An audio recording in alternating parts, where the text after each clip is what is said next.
Powder mining is one of the most profitable money-making methods for mid-game mining, alongside of being absolutely required to hit those high rates of hundreds of million coins an hour while doing other mining methods. So here's a guide on how to max out your gemstone powder in just a couple hours, while also making insane amount of profits. Start out is your gear. You have a couple of options. What's suggested is the Reforge Fleet alongside Compact and Flow State if you're lacking on mining speed, as Flow State's going to give you up to 600 mining speed, so if you can't insta-mine, that'll definitely get you there. And then Fleet is going to give you that mining spread, so you can break more blocks, which means more chests. Now for your drill, at the bare minimum, I suggest having a gemstone drill, as it's relatively cheap and easy to get, alongside of the spicy goblin omelet module, which gives 20% more powder, alongside of 10% more powder, giving you 30% just from your drill. And then on top of that, if you want shorter cooldowns, less refilling, and then more fortune, you can get your drill engine and fuel tank upgraded, but it's definitely not required. Then for your armor, you want some type of mineral armor, glossy mineral being the better version of that, giving you more mining spread. And then after that, just prioritize fortune with your equipment. And then for your pet, you can go with an armadillo or a snail pet, which the snail pet would be better. And then if you're rolling in money, Scathe pet is going to be better if you're going for goblin eggs, precursor parts, and powder. But I'm going to talk about more of the specific money making methods for the specific 4 quarters of the map and how to optimize all of them later in the video. Next is your HOTM tree. You want to prioritize getting as much efficient miner as you can, as you don't really need much mining speed, as you should be able to insta mine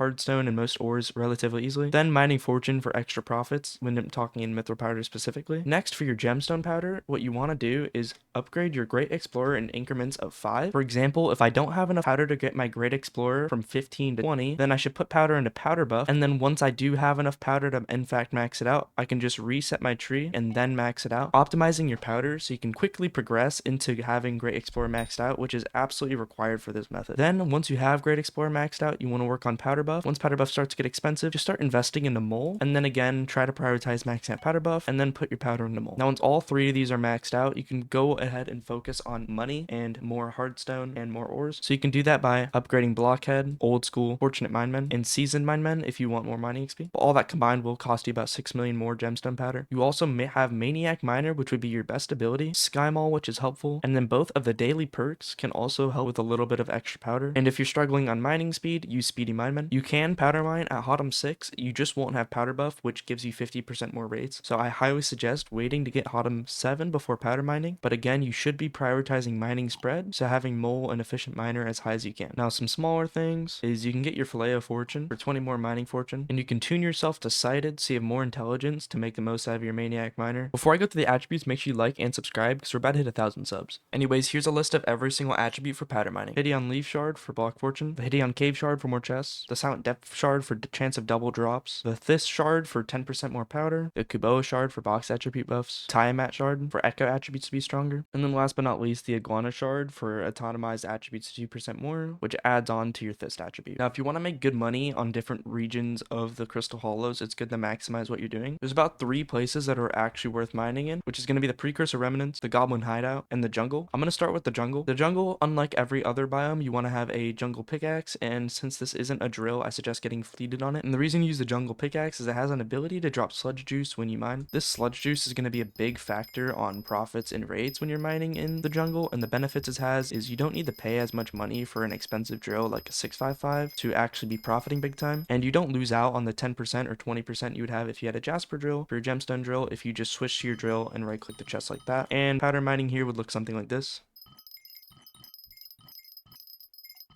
Now there's also a different method where you can go and only mine for hardstone specifically. This allows you to make more profits by not spending any time clicking chests, so you get more sludge juice, more hardstone, and more ores, allowing for more profits in that part without having to worry about the chests, mainly because these chests don't give a lot of money and they primarily give powder, which this would technically be the best way to make money if you can't afford a good drill. Goblin Hideout. This is definitely the most profitable thanks to the blue cheese goblin omelet. The recipe is incredibly expensive, and you have the rare drop of blue goblin eggs. Goblin eggs are worth about 1 mil each, so you're going to make big profits if you manage to drop a couple of these while mining. So with this method, you want to prioritize getting chests and trying to go for those blue goblin eggs. These goblin eggs are going to be the main factor alongside the red goblin eggs for how much money you can make an hour, but of course you get lots of money from mining hardstone and ores in specific. Next is the Precursor remnants. For money, this place isn't that much better, but it has 2 added bonuses where you get precursor parts quite easily alongside with more gemstone powder, I believe 5% more. So if you're starting out just trying to get your great explorer to 20, this is the place to go. And for those Iron Man players who want to get their couple Nikios runs in, this is the best way to start out, and then you should probably transition to killing automatons with a Daedalus axe. Doing this again, you just want to go ahead and get as many chests as you can while mining hardstone, and this turns out to be one of the least profitable ones just because blue eggs are worth a lot more. So So finally, an overview of how much money you make in the 3 different areas